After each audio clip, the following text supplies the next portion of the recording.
नमस्कार। सप्तम प्रश्न पत्र भाषा विज्ञान के अंतर्गत हम भाषा विज्ञान का अन्य विधाओं से संबंध पढ़ रहे थे, जिसका एक वीडियो आप देख चुके हैं। हम ये पढ़ रहे थे कि भाषा विज्ञान और इतिहास का क्या संबंध है। इतिहास के 3 रूपों को लेकर भाषा विज्ञान से संबंध बताया जा रहा है। राजनीतिक इतिहास, किसी देश में अन्य किसी देश का राज्य होना या दोनों ही देशों की भाषाओं को प्रभावित करता है। भारतीय भाषाओं में कई हजार अंग्रेजी शब्दों का प्रवेश तथा दूसरी ओर अंग्रेजी में कई हजार भारतीय शब्दों का प्रवेश भारत की राजनीतिक परतंत्रता या इन दोनों के बीच राजनीतिक संबंध का परिणाम है। हिंदी में अरबी, फारसी, तुर्की तथा पुर्तगाली शब्दों के आने का कारण भी राजनीतिक इतिहास ही जाना जाता है। धार्मिक इतिहास, भारत में हिंदी उर्दू समस्या धर्म या सांप्रदायिकता की ही देन है। धर्म के रूप के परिवर्तन का भाषा पर भी बहुत प्रभाव पड़ता है।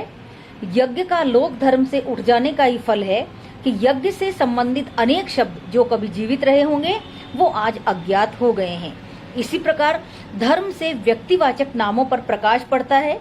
धार्मिक इतिहास ही इस प्रश्न का उत्तर देता है कि क्यों बंगाली तथा मराठी में ब्रज भाषा के भी कुछ रूप आ जाते हैं, या एक ही गांव में रहने वाले हिंदू की भाषा क्यों अपेक्षाकृत अधिक संस्कृत मिश्रित है, तो मुसलमान की भाषा अधिक अरबी फारसी मिश्रित। धर्म के कारण ही बहुत सी बोलियां अन्यों की तुलना में महत्वपूर्ण होकर भाषा बन जाती है। मध्य युग में ब्रज भाषा और अवधि के महत्व का कारण हमारे धार्मिक इतिहास से पता चलता है। सामाजिक इतिहास, सामाजिक व्यवस्था तथा परंपराओं का भी भाषा पर प्रभाव पड़ता है। दूसरी ओर भाषा से भी सामाजिक इतिहास पर प्रकाश पड़ता है। इस प्रकार भाषा विज्ञान तथा सामाजिक इतिहास भी एक दूसरे के सहायक है। प्राचीन साहित्य में पति विहीन स्त्री के लिए विधवा शब्द है, किंतु पत्नी विहीन पति के लिए कोई शब्द नहीं है। यह सामाजिक व्यवस्था का ही परिणाम है। पुरुष स्त्री के मरने पर फिर से विवाह कर लेता था, अतः उसके लिए पत्नी विहीन रूप में किसी नाम की आवश्यकता ही नहीं थी। पर दूसरी ओर पति के मरने पर पत्नी को आजीवन उसी रूप में रहना पड़ता था, अतः उसके लिए विधवा शब्द प्रचलित हो गया। भारतीय परिवारों की भाषाओं के अध्ययन के आधार पर मूल भारोपीय लोगों की सामाजिक दशा पर भी अच्छा प्रकाश पड़ता है। भारतीय भाषाओं में माँ, बाप, बहन, चाचा तथा भाई आदि के अतिरिक्त साला, बहनोई, मौसी, मौसा, फूफा, परदादा, मामा, ससुर, सास जैसे शब्द प्रचलित हैं, जो यूरोपीय भाषाओं में मिलना मुश्किल है। भौतिक शास्त्र, मनुष्य जब कुछ कहता है तो ध्वनि उसके मुंह से निकलने के बाद और किसी के कान तक पहुंचने के पूर्व आकाश में लहरों के रूप में चलती है। इन लहरों का अध्ययन करने में भौतिक शास्त्री हमारी सहायता करता है। वह बतलाता है कि ये लहरें किस प्रकार की होती है तथा अन्य ध्वनियों एवं भाषा ध्वनियों के लहरों में क्या अंतर होता है। प्रयोगात्मक ध्वनि शास्त्र में अध्येता भाषा विज्ञान के क्षेत्र के अध्ययन में भौतिक शास्त्र बहुत लाभ उठा रहे हैं। स्वर व्यंजन आदि के तात्विक रूप पर भौतिक शास्त्र के आधार पर इधर बहुत प्रकाश डाला गया है।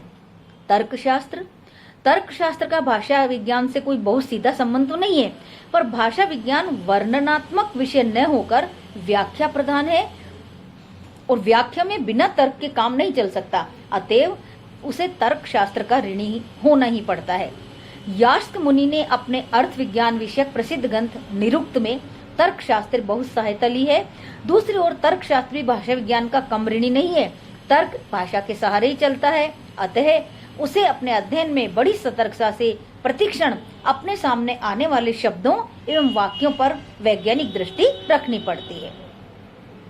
मानव विज्ञान, मानव विज्ञान में मानव के विकास का विविध दृष्टियों, मर्यादा, सामाजिक मनोविज्ञान, धर्म, अंधविश्वास, पर्व आदि से अध्ययन किया जाता है और भाषा स्वयं मानव के विकास का प्रतीक है, अतएव दोनों ही एक दूसरे से अपने अध्ययन की सामग्री लेते हैं।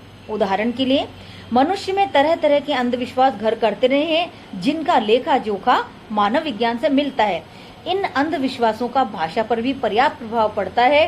भारतवर्ष में जिनके 2-4 लड़के मर जाते हैं, उनके लड़कों को जीवित रखने के लिए लोग अधिकतर रद्दी नाम से पुकारने लगते हैं। जैसे जोखू, छेदी, बेचू, गोबर जैसे। स्त्री अपने पति का नाम नहीं लेती तो घुमा फिराकर बताती है। इसी प्रकार माँ बाप अपने बड़े लड़के का नाम नहीं लेते। अंधविश्वास के कारण ही ये सब घुमा फिराकर कहने के जो तरीके हैं वो प्रचलन में आते हैं। उदाहरणार्थ, घृणित चीजों का नाम न लेने से पाखाना, झाड़ा आदि अनेक क्रियाओं को घुमा फिराकर जो बातें शब्द रखे जाते हैं, जैसे बहरे जाना औरतें पाखाना जाने के लिए भोजपुरी में प्रयोग करती है। अंधविश्वासों के अतिरिक्त सामाजिक मनोविज्ञान के संबद्ध बहुत सी गुत्थियां हैं जिनके उदाहरण भाषा में मिलते हैं। जैसे अशोक ने अपने शिलालेखों में अपने लिए देवनाम प्रिय का प्रयोग किया है। बाद में संस्कृत के ग्रंथकारों ने इसे मूर्ख का पर्याय बना लिया। दर्शन और भाषा विज्ञान दोनों में घनिष्ठ संबंध है।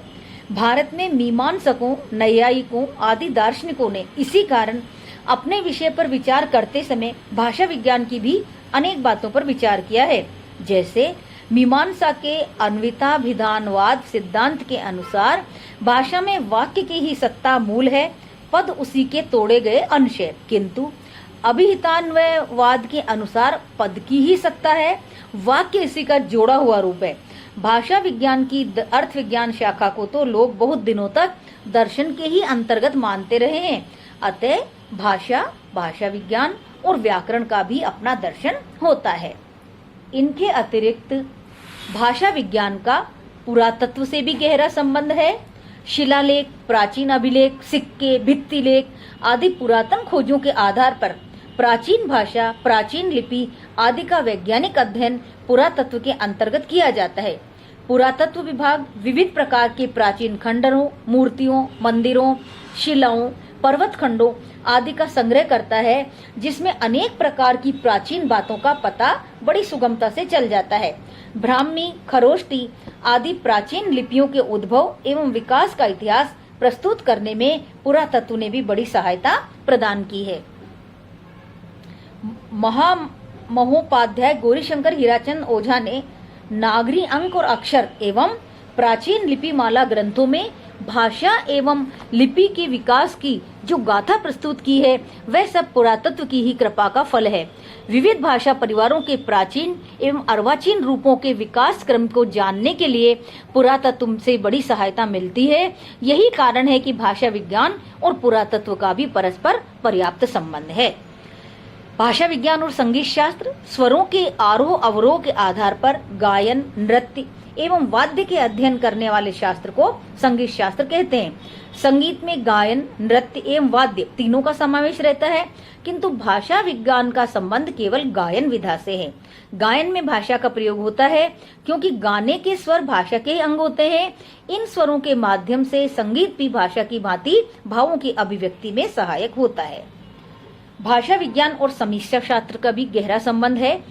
साहित्य के विविध अंगों एवं उपांगों की सम्यक समीक्षा करना समीक्षा शास्त्र का प्रमुख कार्य माना जाता है। समीक्षा शास्त्र केवल काव्य शास्त्र, अलंकार शास्त्र, पिंगल शास्त्र आदि के मान्य